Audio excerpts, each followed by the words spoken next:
Salut, ici Maps! Aujourd'hui, je fais une vidéo qui n'était pas planifiée, mais que j'ai vraiment besoin de faire en ce moment-ci. J'ai besoin de le dire, j'ai besoin d'en parler. Et il y a eu plusieurs petites situations qui mènent à ce trop-plein, à cette accumulation de choses. Mon but, ce n'est pas de parler de ces situations-là, mais de vous expliquer comment je me sens. Donc là, pour l'instant, c'est pas très clair, mais vous allez voir, je vais essayer d'organiser ma vidéo, mes pensées, parce que ça me gruge et j'ai besoin de le dire. Peut-être que si vous êtes des lectrices sur les réseaux sociaux, vous allez pouvoir comprendre mon sentiment, ma situation.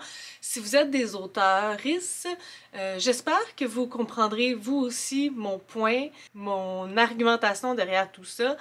Et j'espère que ceux qui ont besoin d'entendre ça, qui ont besoin de sentir qu'ils sont pas tout seuls, que ça arrivera à vous. Donc, avant toute chose, j'aimerais vous dire que on va commencer par Goodreads, ok? Ça va être la première section de cette vidéo-là. Moi, j'ai commencé sur Goodreads autour de 2015. J'étais une lectrice, ça faisait quelques années que je n'avais pas lu, mais j'ai recommencé à lire beaucoup rapidement une fois que j'ai terminé mes études universitaires. Donc, je suis retombée dans la lecture, j'utilisais Goodreads et j'utilise encore Goodreads de la même façon, soit lorsque je termine un livre, j'écris à chaud ce que j'en ai pensé. C'est un outil social, mais techniquement, pour moi, ça pourrait être un outil qu'individuel et je serais contente. Je pourrais faire la même chose sur des notes. Je veux juste écrire qu'est-ce que j'ai ressenti, qu'est-ce que j'ai pensé du livre rapidement parce que j'ai tendance à oublier, dépendamment des livres, puis ça m'aide de l'écrire parce que je m'en souviens un petit peu plus. Donc ça, c'était le départ de Goodreads.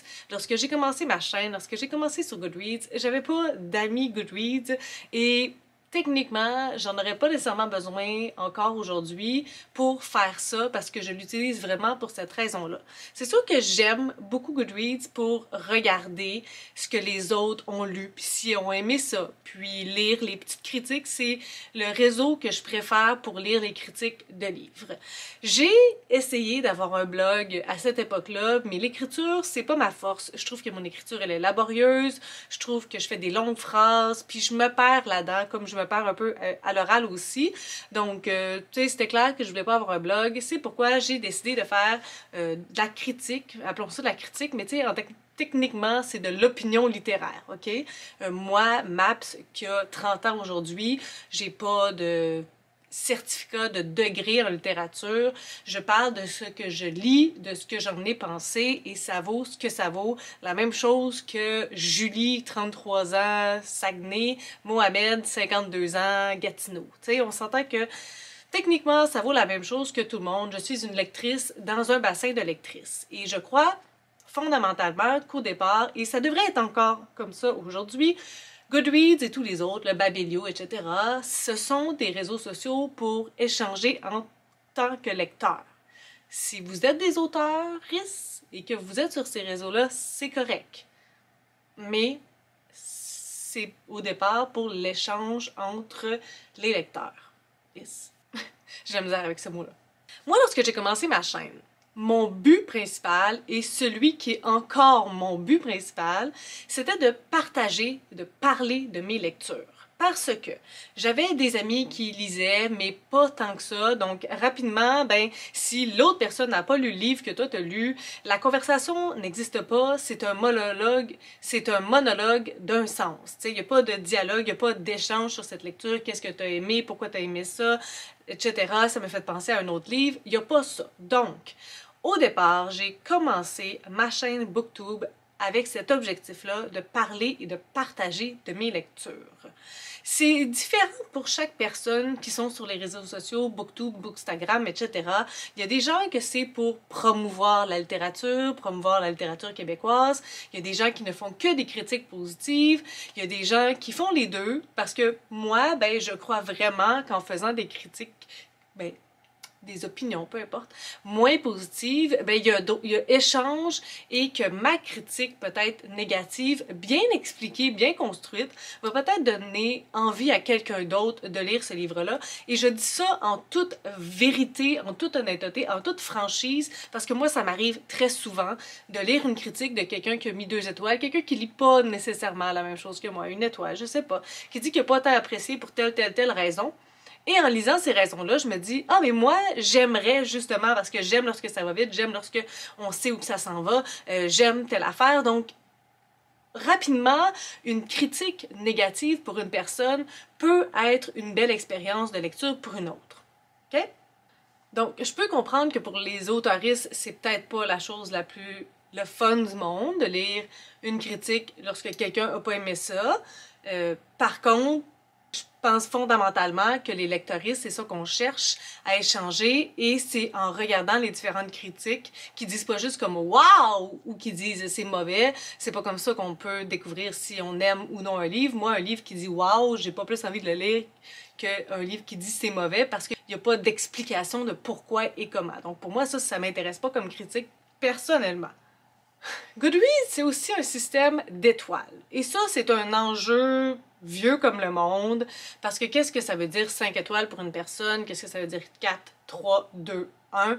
Ça veut pas dire la même chose. Pour moi, 5 étoiles, c'est yay! 4 étoiles, c'est wow! 3 étoiles, c'est 2 étoiles, c'est ish! Puis 1 étoile, c'est boy. Donc, sur ces onomatopées-là, ça, c'est bien personnel à moi et la définition de ce qui est un 3 étoiles pour une personne est différente d'un autre. Donc, c'est sûr que ce système-là est pas magique, est pas le plus efficace, est tellement subjectif. En fonction des différentes personnes, je me suis souvent demandé est-ce que je devrais juste arrêter de mettre des étoiles, pas parce que moi ça me dérange, parce qu'il y a du retour autour et ça dérange les gens autour, les gens / les autoristes. Parce que les autres lecteurs, ben, ils n'en ont pas grand-chose à faire de mon système de votation. Mais j'y ai pensé, puis je suis encore en train de mijoter et ça se peut qu'en 2022, j'enlève toute note, que je fasse mes critiques et c'est tout. Parce que ça a l'air tellement important pour les gens d'avoir des 5 étoiles. Et ben moi, c'est une chose que je suis et que je pourrais pas changer, c'est que je pourrais pas mentir et édulcorer la vérité. Moi, ce que je fais habituellement lorsqu'il y a des critiques que je veux faire, puis la note, je pense qu'elle plaira pas à la personne, parce que oui, vous pensez peut-être pas, là, mais j'ai vraiment une conscience pour ces personnes-là qui l'ont écrit et qui me connaissent ou que je connais. Je suis comme dans une situation délicate parfois, puis j'aime pas tellement ça. J'aimerais ça dissocier la personne de l'œuvre, mais c'est pas tout le monde qui fait ça. Donc, parfois, j'en mets juste pas. Parce que je suis mal à l'aise par rapport à ce que la personne pourrait penser de ce que moi j'ai mis comme note. Et non comme qu'est-ce que j'ai mis comme critique. Souvent, mes points sont beaucoup plus difficiles que ma note, mais bon. Et là, ça rentre aussi dans un autre débat, soit être méchante, faire des critiques méchantes versus faire des critiques, des opinions constructives, négatives. Pour moi, il y a une grande différence. Et j'ose croire, j'ose espérer que la majorité, presque la totalité de mes critiques sont constructives, parfois négatives, mais je crois pas, si je suis déjà tombée dans la méchanceté, je m'excuse, mais je crois pas être rentrée dans ce mode-là, juste dire que c'est mauvais, que c'est dégueulasse, que ça aurait jamais dû être écrit, je pense pas. Si oui, je m'excuse d'avance. Il y a des critiques que j'ai faites qui étaient plus piquantes, il y a des critiques qui étaient plus dures peut-être, mais je pense que c'était toujours basé fondamentalement sur des concepts de la lecture, les personnages, l'histoire, les thématiques, mes préférences, parce que, tu sais, tout ça, c'est juste par rapport à moi. Puis c'est là que je reviens encore à moi, c'est que mon opinion personnelle vaut ce qui vaut. Peut-être que parce que je commence à avoir des gens qui me suivent, puis en tout cas, le nombre, c'est relatif à toutes les personnes aussi, dans le sens que ça veut dire avoir 1000 abonnés sur YouTube ou avoir 900 abonnés sur Instagram, je sais pas, ok? Mais mon opinion vaut pas plus que l'opinion des autres. Et c'est pas parce qu'il y a des gens qui me mettent peut-être sur un piédestal de la critique que ça fait en sorte que mon opinion devrait être plus importante et que je devrais faire des meilleures critiques que tous les autres, puis même édulcorer la vérité parce qu'il y a plus de gens qui me suivent. Ça, si c'est ça que vous voulez de moi, je ferme ma chaîne puis c'est terminé demain. Puis opinion négative, comme je l'ai dit, ne veut pas dire rejet de tous les lecteurs. Et ça, c'est super important. On a une tête, on est capable de regarder une critique, d'évaluer si c'est une œuvre qui pourrait nous plaire, puis tout le monde est capable de faire ça dans une opinion négative, dans une opinion positive. C'est pas parce que c'est des critiques élogieuses que ça me donne plus envie de lire. Ça dépend de plein de choses, ça dépend de mes préférences, ça dépend de comment la critique est faite, ça dépend de qui l'a faite, si on a des goûts communs, etc. Deuxième partie, ça s'appelle « Je ne suis pas une groupie ». Moi, dans la vie, j'aime beaucoup le travail que les gens font. Je vous explique vraiment quelque chose qui n'a aucun rapport, mais mon ex tripait vraiment beaucoup sur le hockey. J'avais jamais écouté ça de ma vie. La première fois que j'ai écouté une game des Canadiens, c'était genre avant la saison, le camp des sélections, quelque chose comme ça. Puis, c'est un joueur qui était méconnu à cette époque et qui s'appelle Brendan Gallagher.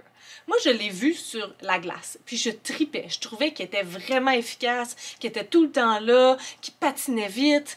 Je connaissais absolument rien au hockey, mais je trouvais qu'il était un patineur incroyable, qu'il jouait bien au hockey. Qu'est-ce que j'en sais? Pas grand-chose, parce que, je connaissais pas le hockey, mais je respectais vraiment beaucoup son travail. Qu'est-ce que j'en sais de la personne? Rien.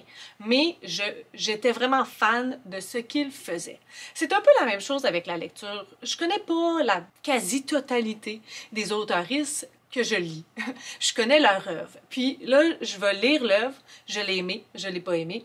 Ben, ça me donne pas une opinion sur cette personne-là. Ça me donne une opinion sur l'œuvre. Et c'est pas parce que j'ai tripé sur l'œuvre 1 que je vais triper sur l'œuvre 2 du même auteuriste. Ça veut rien dire. Je vais peut-être lire 15 livres de cette personne-là, je vais tout aimer. Rendu au 16e, j'aimerais pas. Je ne suis pas une groupie. Je ne suis pas quelqu'un qui un fan-girl thing à propos des auteuristes. Je respecte les œuvres pour ce qu'elles sont. J'aime ou non les œuvres en fonction de moi, en fonction du temps que je les ai lues, en fonction de plein de choses, individuellement. Puis même si je déteste possiblement toutes les œuvres d'une auteuriste, ça veut même pas dire que j'ai une opinion sur la personne qui les a écrites parce que je connais pas cette personne-là. Donc, oui, parfois, lorsque je fais des critiques élogieuses, je tag l'auteuriste. Parce que je me dis, tu sais, il travaille fort, ça fait un petit velours. Je sais que lorsque je trippe sur une œuvre, je le démontre beaucoup. Puis lorsque je trippe pas, je tag pas la personne. Parce que je me dis, mon opinion vaut bien n'importe quelle autre. Comme, moi, j'ai pas aimé, mais on peut passer à autre chose. Je suis pas obligée d'y montrer, mettre le nez dans le fait que je l'ai pas aimé. Tu sais, je suis capable de faire autre chose que ça. Et c'est correct que certains auteuristes viennent m'écrire et me disent « Ah, j'ai aimé ta critique » puis tout ça, mais je suis pas imputable à toutes les autres œuvres qui vont subvenir après. C'est pas parce que j'ai aimé cette lecture-là, c'est pas parce que j'ai fait de la grosse promotion sur cette lecture-là que je me dois, que je suis affiliée à ces personnes-là et que j'ai un devoir, que j'ai une responsabilité de porter ça sur mon dos à toutes les fois qu'il y a une nouvelle lecture, un nouveau roman qui va paraître. Je ne suis pas un produit promotionnel, ça c'est supposé être ma troisième chose que je vais vous dire. Donc, pour boucler ça, je voulais vous dire que je crierai pas au coup de cœur si je le sens pas. Puis je lis chaque livre individuellement, nonobstant de qui l'a écrit. Et ça, c'est primordial. Même si vous êtes une personne que j'aime d'amour en tant que personne, lorsque je vais lire le livre, je vais me dire, oui, c'est cette personne-là qui l'a écrit, mais je lis le livre. Je lis l'œuvre séparément de la personne. Ça cause des situations conflictuelles tout le temps dans ma vie. Des personnes proches de moi qui écrivent des livres, puis je me retrouve à être prise entre l'arbre et l'écorce, puis à pas savoir trop si c'est pas mon genre, qu'est-ce que je devrais faire. Est-ce que je devrais faire de la promotion d'un livre que j'ai pas lu? Est-ce que je devrais faire de la promotion d'un livre que j'ai peut-être pas aimé? Tout ça, ça rentre dans ma tête, tout ça bourdonne tout le temps. Donc, ça me menait, puis j'en ai déjà un petit peu parlé, au fait que je ne suis pas un produit promotionnel, je ne suis pas un train de la promotion de la littérature québécoise. Si, en faisant une belle critique, ça donne cet effet-là, tant mieux. Mais je ne porterai pas ce fardeau sur mes épaules. C'est pas vrai. Et lorsqu'on reçoit des services de presse, on n'est pas obligé de faire une critique élogieuse. On n'a techniquement aucune obligation. Donc, je le lis, j'ai même pas l'obligation de le lire, sauf si je le demande. Je pense que c'est juste la moindre des choses de le faire. Je le lis de bon cœur. Je fais une critique si j'en ai envie, la grosseur que je veux, sur Instagram si ça me tente, si le cœur m'en dit. Mais les services de presse, j'en voulais plus pour cette raison-là, parce que ça me met de la pression. Même si je suis pas supposée en avoir, parce que je suis pas payée pour ce que je fais, puis je suis pas payée même si je reçois un service de presse gratuitement. J'ai pas signé de contrat, j'ai rien fait de ça. Donc, c'est beaucoup de pression sur moi. J'ai vu sur le site internet d'une maison d'édition que ça disait contactez-nous pour avoir des services de presse, pour faire de la promotion pour notre maison d'édition. Mais c'est pas comme ça que je considère les services de presse. On reçoit les services de presse comme plein d'autres personnes dans le milieu littéraire qui parfois même sont pas dans le milieu littéraire, reçoivent des livres et s'ils en font une critique négative, il y a personne qui va leur redire sur eux. Alors pourquoi nous qui parlons de littérature à une petite audience, oui, ciblée, ben on se fait tellement regarder puis tellement juger à toutes les fois qu'on a une critique moins positive. Je pense que j'ai fait le tour de ce que je voulais dire. Je pense que vous comprenez l'essentiel de mon message. J'ai vécu des situations qui m'ont pas plu. Je ressens beaucoup de pression de certaines personnes. J'ai pas demandé cette pression-là. Je ressens beaucoup de pression de certaines personnes pour qui j'ai fait beaucoup déjà de promotion, pour qui j'en ai fait beaucoup. Et je mérite pas qu'on revienne me picosser la seule fois ou la fois, ou en tout cas, tu sais, si je fais pas quelque chose 5 étoiles, une vidéo qui révolutionne le monde, je le prends pas. Je n'accepte pas ça, tout simplement. Je sais pas ce que je veux que cette vidéo-là dise, mais voici ce que je voulais vous dire. Vous pouvez m'écrire si vous êtes d'accord, si vous n'êtes pas d'accord avec mes points. Je sais que chaque chaîne, chaque personne qui est sur les réseaux sociaux a un but différent. Et ça, je le comprends complètement. Moi, mon but, c'est pas de promouvoir la littérature québécoise, quoique que ça se fait parfois par dommage collatéral, mais c'est pas un dommage. Mais mon but, vraiment, c'est d'échanger puis de partager. Et si je dis pas la vérité, je peux pas échanger puis je peux pas partager parce que j'ai pas dit ce que je pense vraiment. Avec respect, je crois. Sur ce, si vous avez des suggestions, des critiques, des commentaires, n'hésitez pas à le faire en dessous de ma vidéo. Je publie des vidéos assez fréquemment dans une semaine. Si vous avez aimé cette vidéo, n'hésitez pas à mettre un petit pouce et à vous inscrire à ma chaîne. Et sur ce, je vous souhaite de bonnes lectures.